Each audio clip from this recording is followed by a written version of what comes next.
안녕하세요, 수학입니다. 자, 이번에는 수열과 일반항에 대해 배워보도록 할게요. 자, 수열이란 무엇이냐? 지금 보시면은 2, 4, 6, 8 이런 식으로 쭉 수가 나열되어 있죠. 네, 나열되어 있는 이것을 이제 수열이라 합니다. 수가 나열된 것들을 수열이라고 한다. 네, 지금처럼 2, 4, 6, 8 이런 식으로 뭔가 규칙성이 좀 보이는 수열도 있을 것이고, 아니면은 뭐 3, 1, 4 1, 5, 9 뭐 이런 식으로 규칙이 전혀 없어 보이는 그런 수열도 존재하겠죠. 근데 이제 고등학교 과정에서는 이렇게 이제 규칙이 보이는 규칙성이 존재하는 수열만 다루게 됩니다. 자, 그래서 수열을 나타낼 때 이렇게 실제 수로 나타낼 수도 있지만 이런 식으로 나타낼 수도 있습니다. 네, 이렇게 해서 네, 요 수열에 있는 이루고 있는 이 각 수들을 항이라고 하거든요. 항 각각을 이제 항이라고 부릅니다. 네. 자, 그래서 이 항에 다 번호를 붙이는 거예요. 그래서 이게 첫 번째 항이고요.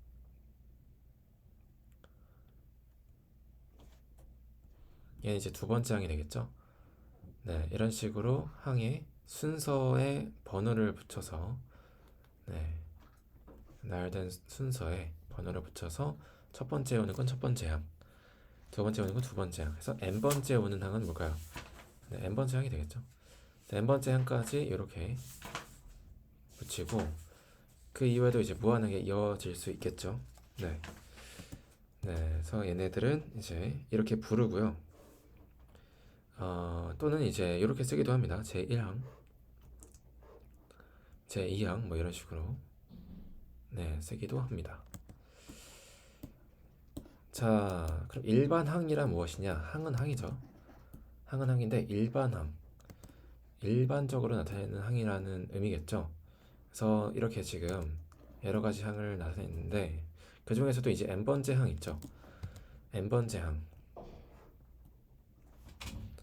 n번째 항인 an은 n에 1, 2, 3 등을 이제 대입하면 다른 항의 어떤 값을 구해낼 수도 있어요.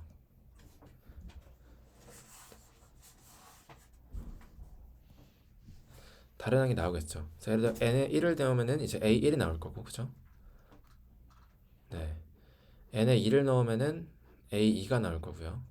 네, 이런 식으로 이제 n에다가 무엇을 넣느냐에 따라서 다른 항을 표현할 수 있기 때문에 이 an을 이제 일반항이라 부르는 겁니다. 네. 그리고 이제 일반항이 an인 수열을 이렇게 중괄호로 이런 식으로 표현합니다. 일반항이 a인 수열. 네. 수열을 이렇게 일반적으로 중괄호에 감싸서 표현을 한다 라는 겁니다. 자, 그래서 아까 봤던 이런 수열 있죠. 2, 4, 6, 8 땡땡땡. 자, 이런 수열을 한번 생각해 봅시다. 자, 첫 번째 항이 뭐죠? 2죠.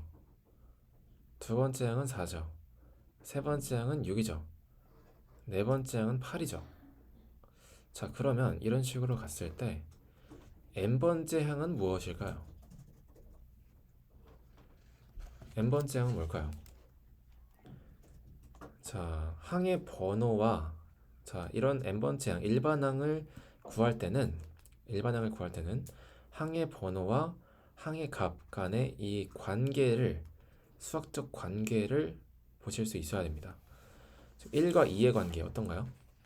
1을 더한 관계로 볼 수도 있고 아니면은 2를 곱했다 이렇게 볼 수도 있겠죠. 이 중에서 일관적으로 계속 적용되는 수학적 법칙을 찾아야 돼요. 규칙을 찾아야 돼요.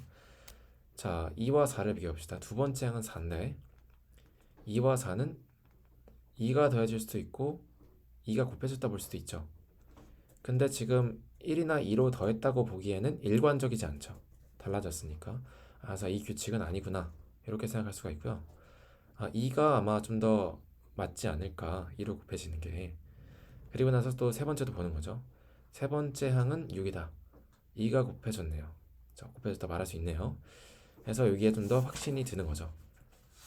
네 번째 항도 8이니까 2가 곱해졌고, 따라서 n번째 항은 2n일 것이다. 이런 식으로 생각할 수가 있습니다. n번째 항은 2n일 것이다. 네. 그래서 an은 2n이 되는 거고요. 일반항은 2n이 되는 거고, 그래서 위에서 말했듯 1, 2, 3 등을 대입하면 자, A1은 2 곱하기 1이니까 2가 나오고요. A20은 뭘까요? 2 곱하기 20이 되면서 40이라는 값이 나오죠.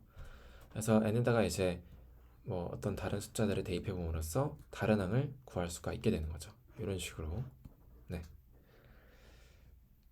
그렇습니다. 그리고 이런 이제 수열을 간단히 뭐라 부를 수 있는 거예요? 네, 간단히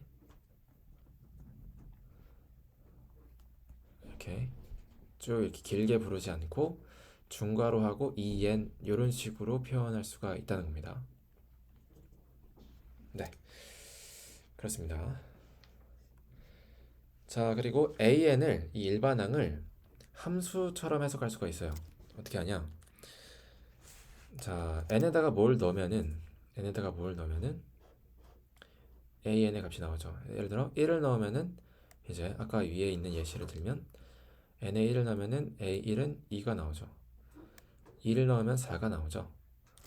자, 이런 관계를 봤을 때 마치 n이 이제 정의역에 있는 원소 같고 an이 이제 함수값, 네, 공역에 있는 원소들 같죠. 그래서 이 수열 an은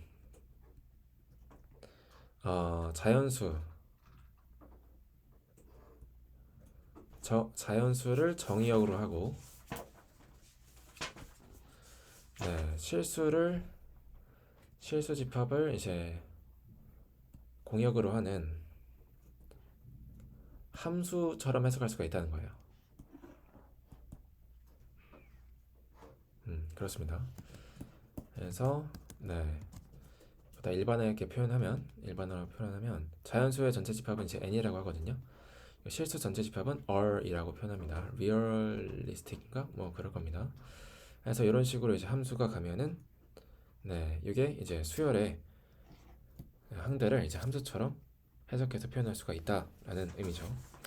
1을 넣으면은 이제 A1 첫 번째 항이 나오고 n에다가 n에 2를 넣으면은 이제 두 번째 항이 나오고 이런 식으로 하면서 n을 넣으면은 이제 an이 나오겠죠. 네, 이런 식으로 계속 이어지는 함수다라고 볼 수가 있겠습니다.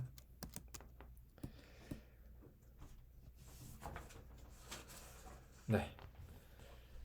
자, 그래서 이런 식으로 이제 규칙 이제 함수로 볼 수 있는데 이거는 어디까지나 규칙이 존재하는 그래서 그 규칙을 수식으로 an의 어떤 식으로 n에 관한 식으로 표현할 수 있는 경우에만 함수로 해석할 수가 있는 거고요.